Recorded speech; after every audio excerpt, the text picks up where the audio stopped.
אלמד אתכם איך להחליק על גלגיליות. ועכשיו נתחיל ללכת. צריך ללכת כדי לתרגל את זה, אוקיי? ללכת, כמובן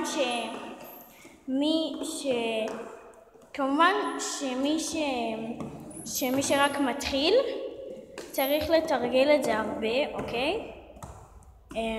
צריך לתרגל את זה הרבה מאוד, לא כל כך הרבה, אבל צריך לתרגל את זה הרבה. ועכשיו נתחיל להחליק.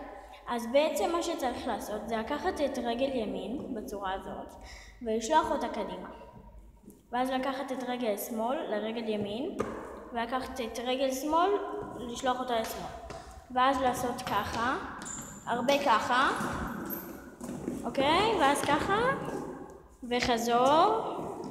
כמובן שאת זה צריך לתרגל הרבה, אוקיי? זה איתי, אוקיי? ועכשיו נראה לכם איך מחליקים מהר, אוקיי? איך זה אמור להיראות, מהר, לא איתי. מקוות שנהנתם, ושעזרנו לכם להחליק על גלגיליות.